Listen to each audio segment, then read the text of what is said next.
자신이 군주로서 대규모 학살을 가장 많이 한 인물은 쿠빌라이 칸입니다. 그는 약 1900만 명이나 되는 사람을 죽였죠. 그리고 지도자로서 가장 많은 사람을 학살한 사람은 다들 잘 아시는 히틀러, 스탈린이 약 2000만 명, 그리고 모택동이 약 7000만 명을 학살했습니다. 방금 언급된 인물들은 모두들 들어본 적 있는 이름일 텐데요. 오늘 이야기할 인물은 군주로서는 두 번째로, 지도자로서는 다섯 번째로 사람을 많이 죽인 사람입니다. 그는 바로 벨기에의 국왕이었던 레오폴드 2세이죠. 레오폴드 2세는 콩고 사람을 무려 1500만 명이나 잔인하게 학살한 인물인데요. 당시 인구수가 정확하지 않아 규모에 대해서는 의견이 갈리지만 적게는 수십만 명에서 많게는 1000만 명 이상 학살당했을 거라고 추정하고 있습니다. 잘 알려지지도 않았던 레오폴드 2세는 도대체 무슨 짓을 한 것일까요? 1865년 12월 17일 그는 벨기에의 국왕인 레오폴드 1세와 루이즈 마리 왕비 사이에서 태어났습니다. 그에게는 원래 형이었던 루이 필리프가 있었지만 태어난 지 1년 만에 세상을 떠났고 그렇게 그는 아버지인 레오폴드 1세의 후계자가 되었죠. 그렇게 18세가 되자 오스트리아 공주 마리아 헨리에타와 결혼을 했고 20살 성인이 된 그는 벨기에의 상원의원이 되었습니다. 그는 의원이 되고 나서 벨기에도 식민지를 만들어야 한다고 계속해서 주장했죠. 그러던 중 1865년 12월 10일 아버지 레오폴드 1세가 세상을 떠나면서 그는 벨기에 왕위에 오르게 되었죠. 그는 왕이 되자마자 식민지를 만들고 싶다는 야욕을 드러내기 시작했는데요. 다른 유럽 국가들에 비해 벨기에는 식민지 개척에서 후발주자였기 때문에 식민지를 만들 만한 곳이 거의 없었기 때문에 처음에는 돈을 주고 식민지를 구입하려 했죠. 처음엔 스페인으로부터 필리핀을 구입하려 했지만 실패했고 그 이후로도 여러 나라의 식민지를 팔라며 찔러봤지만 번번이 실패를 맛보았습니다. 식민지에서 수탈하는 모든 것들이 워낙 짭짤했기 때문에 다른 나라의 입장에서 보아도 식민지를 판매할 이유가 전혀 없었기 때문이죠. 그렇게 번번이 식민지 구매를 실패하던 중에 미개척지이던 아프리카의 콩고가 그의 눈에 들어왔습니다. 그러자 레오폴드 2세는 콩고를 식민지로 삼기 위해 철저한 계획을 세우는데요. 1876년 9월 14일 브뤼셀에서 지리학 회담을 개최하여 미개척지인 콩고를 탐험하고 고통받고 있는 흑인들을 도와주겠다라며 참가한 사람들을 설득했고 국제 콩고 협회라는 단체를 설립하고 스스로 회장이 되었습니다. 동시에 뛰어난 외교 수완을 발휘해 여러 국가들 또한 설득하기 시작했죠. 그러자 미국을 시작으로 영국, 프랑스, 오스트리아, 이탈리아 등 여러 강대국들을 설득하는 데 성공을 했고 그는 콩고의 법과 질서를 확립하고 문명화시키는데 이 한 몸 바치겠다며 많은 나라를 속이면서 결국 1884년 베를린 회담에서 많은 사람들의 환호와 박수 속에 콩고의 지배권을 확정지었습니다. 그렇게 콩고의 지배권을 인정받은 레오폴드 2세는 자신의 개인 사유령인 콩고 독립국을 만들었고 당시 유명한 미국인 탐험가였던 헨리 모턴 스탠리에게 콩고를 식민지로 만들자고 제안했으며 스탠리는 그 제안을 받아들였죠. 그렇게 콩고로 간 스탠리는 도착 후 콩고의 지방을 돌면서 원주민 추장에게 구슬이나 옷감 등을 선물하며 자신이 가지고 간 종이 위에 그 종족을 표시하는 기호를 그리거나 X자로 표시를 해달라고 했습니다. 추장들은 벨기에 사람들이 우리와 친하게 지내고 싶어서 선물도 주고 사인까지 받아가는가 보다 싶어서 해달라는 대로 종이에 흔쾌히 사인을 해줬는데요. 이 종이가 자신들을 노예로 전락하게 만드는 문서인지는 꿈에도 생각하지 못하고 있었습니다. 그 서명한 종이의 내용을 요약하면 콩고 땅의 모든 소유권과 통치권을 영원히 포기하고 노동력 또한 언제든지 증발 가능하며 도로나 수로, 수렵, 어업, 광산, 산림개발권 등 모든 것을 레오폴드 2세가 만든 국제 아프리카 협회에 양도한다는 얼토당토하는 내용의 문서였죠. 500여 명에 달하는 원주민 추장들이 그 문서에 사인을 하며 그렇게 벨기에의 75배에 달하는 콩고가 레오폴드 2세의 개인 사유지가 되어버렸죠. 훗날 콩고 독립국의 국왕 칭호를 부여받은 레오폴드 2세는 콩고에는 가지도 않고 손가락질이나 말 한마디로 그야말로 강력한 철권 통치를 시작하는데요. 처음에는 산과 정글을 통과하는 철도를 깔기도 하며 콩고의 근대화를 위해 노력하는 좋은 국왕처럼 연기했지만 얼마 안가 그의 사악한 본 모습이 드러나게 되죠. 원래 레오폴드 2세는 장식품으로 잘 팔리던 상아를 주 수입원으로 삼을 계획이었습니다. 그래서 원주민들을 강제 동원해서 코끼리를 마구잡이로 사냥했고 상어를 수출하기 시작했는데 생각보다 수입이 변변치 않았던 것이죠. 그러자 그는 주 수입원을 다시 생각했는데요. 그렇게 생각한 것이 바로 고무였습니다. 당시 전 세계적으로 고무붐이 일어나고 있었는데요. 고무로 타이어를 만들면서 자전거가 발명되자 전 유럽에서는 자전거 열풍이 불기도 했고, 게다가 당시 규모가 폭발적으로 증가하던 자동차 산업으로 인해 전 세계의 고무를 필요로 하는 산업이 폭증했는데, 기존의 고무 생산량은 수요에 비해서는 너무나 부족했고 고무의 가격은 끝을 모르고 치솟기 시작했던 것이죠. 그런데 콩고에는 검은 황금이라고 불리는 고무나무가 국토의 절반에 달하는 엄청난 면적에 가득 차 있었습니다. 이에 레오폴드 2세는 고무 생산에 원주민들을 강제로 모두 투입시켜 어마어마한 수익을 올렸는데요. 1893년에 250톤도 되지 않았던 콩고의 고무 수출량은 고작 8년 만인 1901년에 6,000톤으로 폭발적으로 증가했습니다. 레오폴드 2세의 원주민들 착취가 얼마나 심했는지 알 수 있는 대목이죠. 당연하게도 콩고에서 벌어들이는 돈은 모두 그의 개인 금고에 차곡차곡 쌓였고 콩고의 발전에는 조금도 쓰이지 않았습니다. 어쨌든 마을 근처에 있던 고무나무는 모두 씨가 말라버렸기 때문에 원주민들은 고무를 더 채취하기 위해서 마을에서 거리가 먼 곳까지 갔어야 했고, 또한 높은 나무 위로 올라가서 일을 해야 했으며 점점 작업 환경이 열악해지고 있었죠.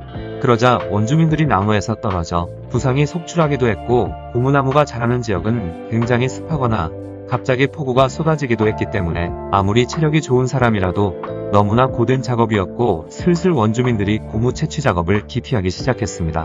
그러자 레오폴드 2세는 원주민들의 고무 생산을 강제하기 위해 끔찍한 방법들을 동원했는데요.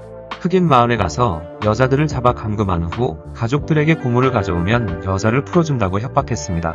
만약 그 여자의 가족들이 고무 채취를 거부하면 그 자리에서 여자를 강간하거나 살해했죠. 더 열받는 건 가족들이 정해준 양의 고무를 가져가도 풀어주지 않았다는 것입니다. 여자 한 명당 염소 2마리를 추가로 주어야 풀어줬던 것이죠. 그러나 더 잔인한 행위는 이제부터 시작인데요. 원주민들에게 하루 고무 채취의 할당량을 정해주었고, 이를 맞추지 못한 자들은 손을 잘라버렸죠. 거기다가 한 번은 손만 자르고 살려주었지만 다시 할당량을 못 채우면 팔을 잘라버렸고, 한 번 더 할당량을 못 채우게 되면 목을 잘랐습니다. 그런데 원주민 한 사람이 할당량을 못 채워 죽는다고 해서 끝이 아니었죠. 죽은 사람의 할당량은 가족이나 주변인들에게 주어졌습니다. 원주민 한 사람에게 죽은 사람 여러 명의 할당량이 주어지자 점점 더 할당량을 못 채우고 살아남기 힘들어졌으며 결국 전부 처형당할 수밖에 없었죠. 상황이 이렇다 보니 할당량 때문에 주민들끼리 치고받고 싸우는 일이 빈번해졌고, 나중에는 연좌제를 적용해 할당량을 채우지 못한 마을 주민을 모두 처형하기도 했으며, 반항하기라도 하는 날이면 군대를 투입해 무자비하게 학살했습니다. 그가 콩고를 통치한 약 25년의 기간 동안 셀 수 없을 정도로 많은 원주민들이 죽어나갔죠. 이렇게 벌어들인 돈은 각종 건물이나 기념물 등을 마구마구 지어댔고, 영국의 고급 매형물에서 10세, 15세가량의 소녀들을 꾸준히 공급받는다는 조건으로 돈을 써댔습니다. 또한 프랑스 빈민 출신의 매춘부 카롤린 라크로아에게 엄청난 돈을 썼는데요. 그녀는 레오폴드 2세가 65세 때 사귄 49살 연하의 애인이었죠. 부인이 사망한 뒤부터 레오폴드 2세의 정부가 되는데요. 카롤린이 임신하자 친정을 오갈 때 편하게 왕래하라고 파리와 브뤼셀을 잇는 철도를 만들어 주었고, 카롤린과 함께 프랑스 파리의 명품거리를 돌며 엄청난 돈을 쓰고 다녔죠. 이후 레오폴드 2세는 카롤린과의 사이에서 2명의 아들을 낳기도 했습니다. 아무튼 다시 콩고의 상황으로 돌아와서 당시의 정확한 콩고의 인구를 알 수 없었기 때문에 레오폴드 2세에 의해 학살당한 콩고인이 몇 명인지는 알 수 없다고 합니다. 적게는 수십만에서 많게는 수백만에 달하는 사람이 죽었다고도 하고, 최소 800만 명에서 최대 3천만 명까지 죽었다고 하는 추정치도 있죠. 어쨌든 엄청나게 많은 콩고인이 학살당했다는 것이 사실이고, 1000만을 죽였든 10만을 죽였든 콩고의 대학살은 세계사의 다른 사례들과 비교해도 한치의 뒤처짐도 없는 너무나도 경악스러운 일이니 굳이 숫자에 집착할 필요가 없다고 합니다. 아무튼 그의 극악무도한 행위는 여러 번에 걸쳐 폭로가 있기도 했지만 모두 묻혀버렸죠. 그러나 당시 카메라가 발명되며 콩고에 머물던 선교사들에 의해 콩고 원주민들이 잔인하게 학대와 학살을 당하는 여러 증거 사진들이 찍혔고, 이 사진들은 미국과 유럽의 신문에 실리게 되면서 논란이 일어나기 시작했습니다. 그러던 중 모렐이라는 사람이 레오폴드 2세가 콩고에서 나온 이익을 빼돌리고 있다는 자료를 얻게 되었고, 그 진상을 파악하기 시작했죠. 모렐은 콩고에 있던 선교사들에게 사진을 제공받아 기사를 내면서 콩고에서 자행된 잔혹한 일들이 세상에 알려지기 시작했습니다. 이에 영국에서는 로저 캐즈먼트를 파견해 콩고에 대한 공식 조사를 벌였는데, 콩고에 도착한 캐즈먼트는 불과 6개월 만에 다시 영국으로 돌아와 보고서를 올렸죠. 그렇게 일찍 돌아온 이유는 더 볼 것도 없겠다 싶을 정도로 너무나도 끔찍했기 때문이었습니다. 여러 유명 인사들과 각국 정부에서 레오폴드 2세를 비판하고 나섰는데, 레오폴드 2세는 세계 각국 언론사에 막대한 돈을 뿌려대며 여론을 바꿔보려고 시도했지만, 그의 변호사가 레오폴드 2세가 뇌물을 뿌리며 로비를 한 것을 폭로해버렸고, 그의 말은 모두 거짓임이 만천하게 드러나게 되었죠. 그러자 미국과 영국 같은 국가들에서는 벨기에 정부에 콩고를 사라고 압력을 넣기 시작했고, 결국 콩고는 벨기에 정부의 소유가 되었습니다. 마침내 1906년 12월 14일, 콩고는 드디어 레오폴드 2세의 극악한 폭정에서 벗어날 수 있었죠. 그러나 콩고를 관리하는 것만 레오폴드 2세에서 벨기에 정부로 바뀌었을 뿐 원주민들의 삶은 크게 달라지지 않았습니다. 가족들과 여자들을 인질로 잡는 것도 여전했으며 손목 절단은 사라졌지만, 그 대신 그 전보다 더 가혹한 채찍질이 돌아왔고, 강제노동이 사라졌지만 그 대신 막대한 세금을 거두었기 때문에 세금 낼 돈을 마련하느라 고무와 상아를 채취해야 했죠. 어쨌든 레오폴드 2세는 콩고에 대한 모든 권리를 잃었고, 그가 행한 쓰레기 짓에 가족과 친척들에게도 외면을 받았으며 벨기에 정부 관료들과 국민들은 그를 혐오했습니다. 다만 그의 편에 섰던 단 한 명의 사람이 있었는데요. 그 사람은 바로 카롤린이었습니다. 1909년 12월이 되자 그는 창자까지 막혀버리는 중병에 걸려 엄청난 고통에 시달렸고, 어떠한 치료법이나 약도 없었죠.